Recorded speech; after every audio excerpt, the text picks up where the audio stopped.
Assalamualaikum warahmatullahi wabarakatuh. Salam sejahtera untuk kita semua. Kami dari kelompok 9 RBL Fisika 2B K01 akan membawakan presentasi laporan hasil eksperimen kami.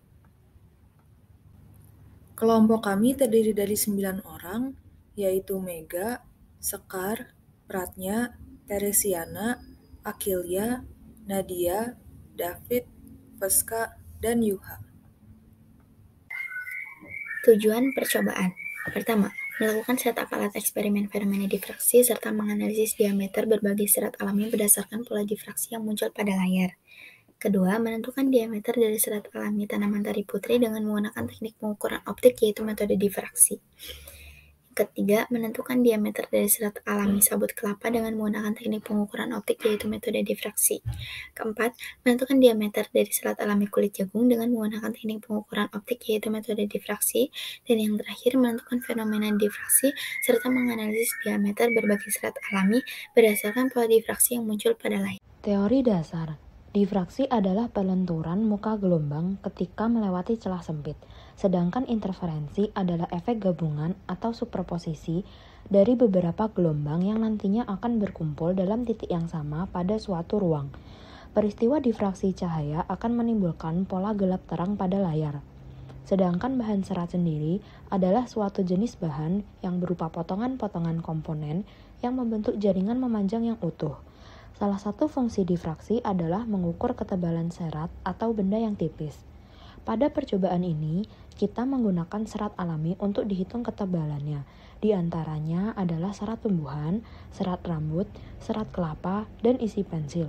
Dengan menggunakan media difraksinya adalah laser yang diarahkan ke milimeter blok. Untuk menghitung difraksi data yang telah didapatkan, digunakan persamaan difraksi untuk mencari diameter serat sebagai berikut, di mana Y sama dengan L lambda per D dikali M. Y sendiri adalah posisi terang, lalu L adalah jarak serat ke layar, kemudian lambda berupa panjang gelombang laser, D adalah diameter serat, dan M adalah orde difraksi.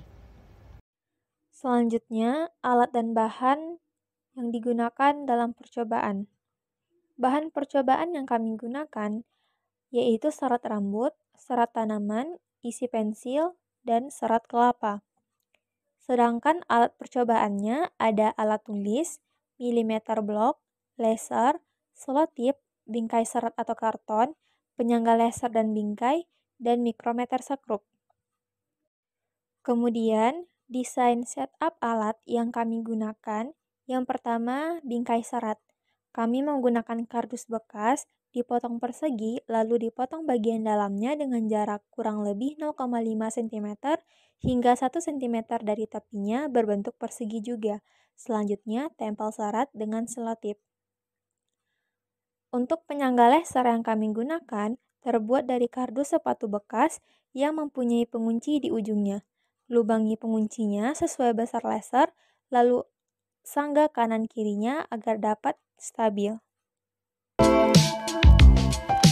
Prosedur dimulai dengan membuat penyangga laser dari kardus bekas yang dipotong dan disusun agar dapat menyangga laser dengan lurus dan stabil. Selanjutnya dibuat bingkai serat untuk menahan serat yang akan diukur. Setelah menyesuaikan milimeter blok dan mengurangi gangguan cahaya luar, desain akhir telah siap digunakan untuk percobaan. Prosedur percobaan dimulai dengan menyesuaikan pusat sinar laser dengan salah satu titik pada milimeter blok. Kemudian pola terang yang dihasilkan dari difraksi sinar laser akibat serat diikuti menggunakan pensil. Berikut video percobaan dari 4 serat alami yang terdiri dari serat rambut, isi pensil, serat tanaman, dan terakhir serat kelapa. Pada bagian hasil percobaan akan disajikan tabel hasil eksperimen difraksi untuk berbagai serat alami serta gambar polanya. Posisi terang pertama dipilih yang bagian kanan dari terang pusat.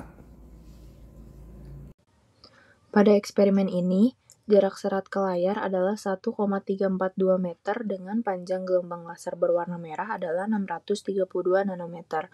Nilai M dimulai dari 1 untuk posisi terang pertama dan bertambah 1 untuk posisi terang berikutnya. Dengan menggunakan rumus yang tercantum pada teori dasar, diperoleh nilai diameter dari serat yang dapat dilihat pada tabel berikut. Selanjutnya yaitu analisis. Sebagai pembanding, diameter serat diukur menggunakan mikrometer sekrup. Nah, hasil pengukuran tersebut dapat dihasilkan persen galat yang ada pada tabel berikut. Untuk serat tanaman, persen galat yang dihasilkan adalah 280%. Untuk serat kelapa, galat yang dihasilkan adalah 53,2%. Dan untuk serat rambut dihasilkan galat sebesar 158%. Dan serat pensil dihasilkan galat sebesar 28,8%.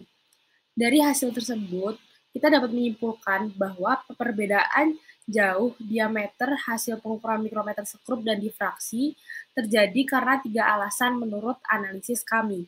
Yang pertama yaitu adanya human error yang terjadi ketika penandaan pola difraksi karena pola gelap terang yang terbentuk sangat pendek dan terkadang kurang jelas terlihat.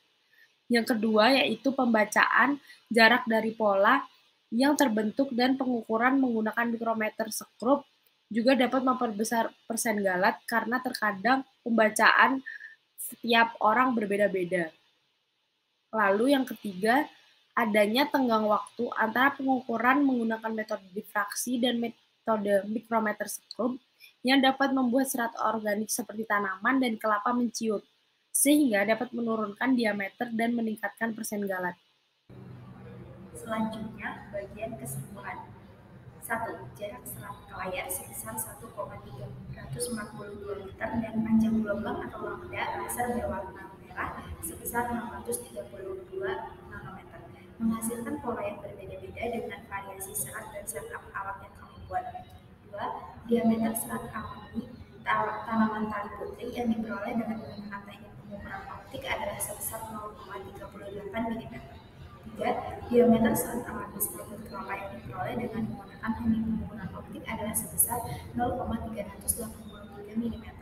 4. Diameter serat alami rambut yang diperoleh dengan menggunakan teknik pengukuran optik adalah sebesar 0,399 mm. 5. Fenomena difraksi terjadi karena adanya gelombang.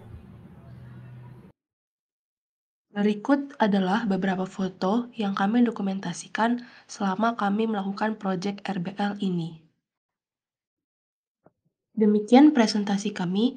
Semoga apa yang kami sampaikan dapat bermanfaat bagi kita semua. Terima kasih.